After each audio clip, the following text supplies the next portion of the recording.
Assalamualaikum warahmatullahi wabarakatuh. Perkenalkan, kami dari kelompok 7 yang beranggotakan Dinda Arifah, Nurfian Risyawati, Fenia Altasya, dan Kania Dwi Hardianti. Pada kesempatan kali ini, kami akan mempresentasikan hasil diskusi kami mengenai PNG Solution, Potret Perangkap Ketergantungan Papua Nugini terhadap Australia. Yang pertama, bagian latar belakang.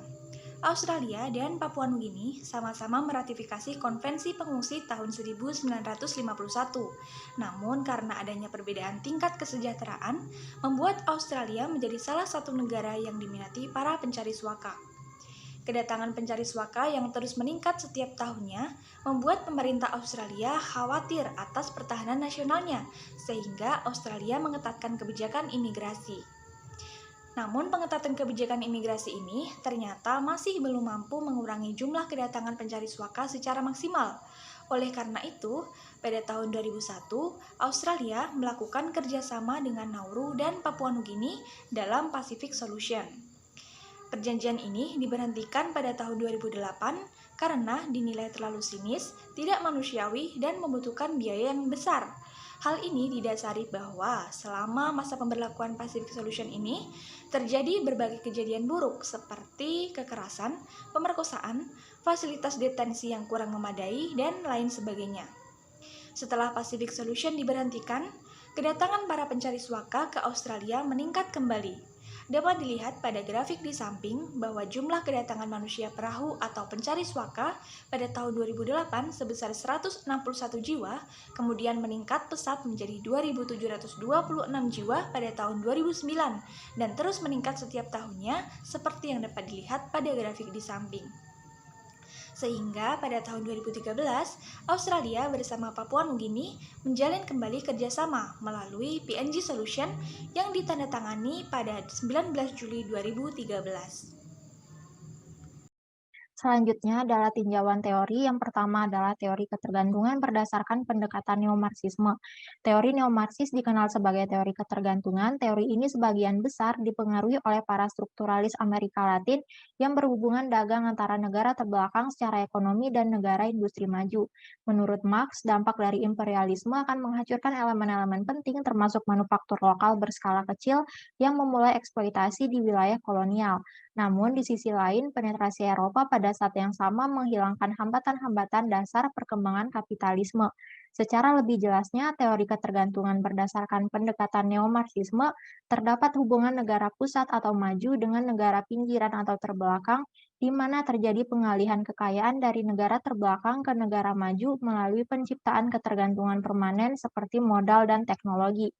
Yang kedua adalah PNG Solution. PNG Solution merupakan kesepakatan antara pemerintah Australia dan Papua Nugini yang ditandatangani pada tanggal 19 Juli tahun 2003.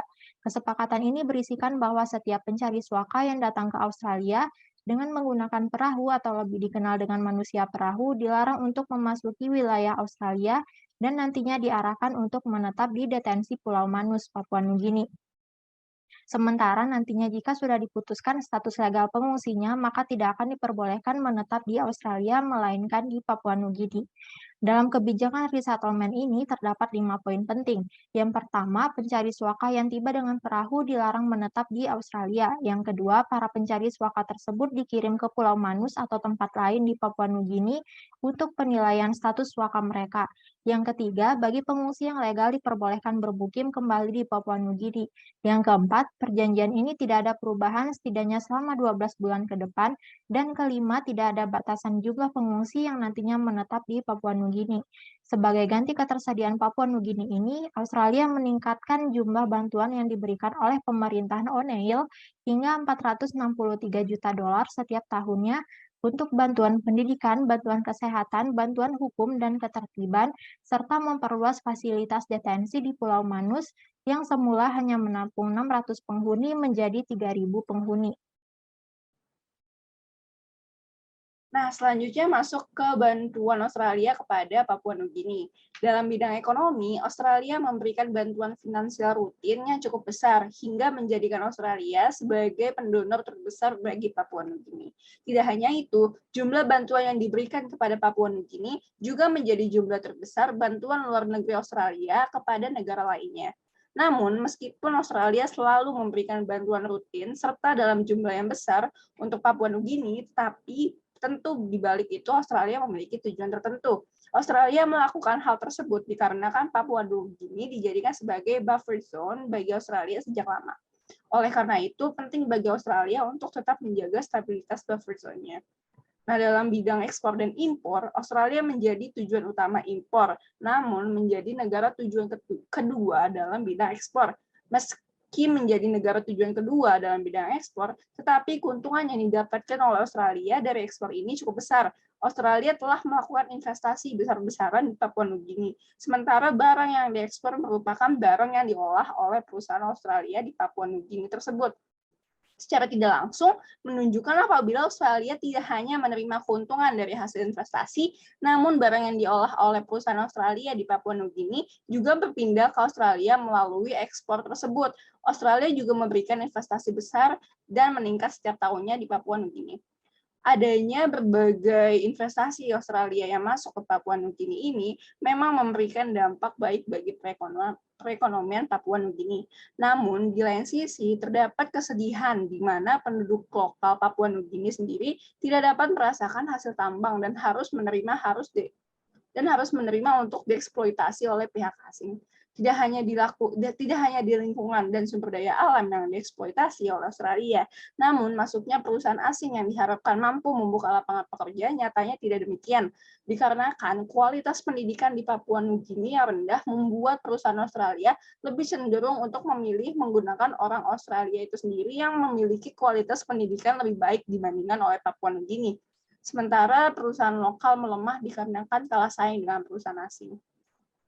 Selanjutnya, di balik banyaknya bantuan yang diberikan Australia kepada Papua Nugini, nyatanya terdapat kepentingan tersembunyi. Baik dari sisi ekonomi, politik, dan pertahanan, berbagai bantuan yang diberikan oleh Australia untuk Papua Nugini dan ketidakmandirian Papua Nugini tidak sepenuhnya untuk membantu. Dapat dilihat dari gambar di samping bahwa dana bantuan yang diberikan Australia kepada Papua Nugini semakin besar tiap tahunnya. Ini menggambarkan bahwa sulitnya Papua Nugini lepas dari jerat ketergantungan. Selain itu, berbagai bantuan material maupun non-material juga mendukung terciptanya perangkap ketergantungan. Dalam hal ini, Australia pintar dalam memingkai bantuan yang diberikan agar seolah membantu. Namun, nyatanya tetap banyak menguntungkan Australia serta kemiskinan tetap ada di Papua dan Australia tetap memiliki posisi penting di Papua Nugini. Papua Nugini yang merupakan negara miskin juga telah terbiasa menjalin hubungan dekat dengan Australia secara historis. Mereka ini sebenarnya menyadari bahwa perangkap ketergantungan ini sudah terjadi sejak lama. Namun Papua Nugini tidak dapat melakukan apapun karena Papua Nugini merasa tidak mampu mengolah sumber daya alam yang dimiliki secara mandiri dan memang membutuhkan bantuan dari Australia untuk tetap bertahan hidup. Terlebih lagi dari kegemaran pemerintah lokal Papua Nugini atas korupsi yang semakin membuat Papua Nugini sulit mengalami kemajuan dan lepas dari ketergantungan kepada Australia. Selanjutnya adalah kesimpulan dan solusi. Kelompok kami mengambil kesimpulan bahwa keputusan Papua Nugini bersedia bekerja sama dengan Australia dalam PNG Solution, yaitu Papua Nugini tidak memiliki pilihan lain selain menerima tawaran PNG Solution tersebut, meski sebelumnya telah mengalami pengalaman buruk dalam Pacific Solution. Namun hal ini tidak membuat pemerintah Papua Nugini jera untuk kembali bekerja sama dengan Australia dalam bidang imigrasi ini. Bahkan tawaran yang diberikan tersebut disambut dengan baik oleh pemerintah Papua Nugini. Seperti yang telah dijelaskan melalui perspektif neomarxisme, Papua Nugini telah terjebak dalam perangkap ketergantungan Australia, karena Papua Nugini merupakan negara terbelakang yang kekurangan modal dan memiliki berbagai permasalahan. Sejauh ini, Papua Nugini menerima bantuan luar negeri secara rutin dari Australia, yang sekaligus sebagai pendonor terbesar dengan tujuan untuk membantu Papua Nugini bertahan hidup dan meningkatkan kesejahteraan penduduk Papua Nugini.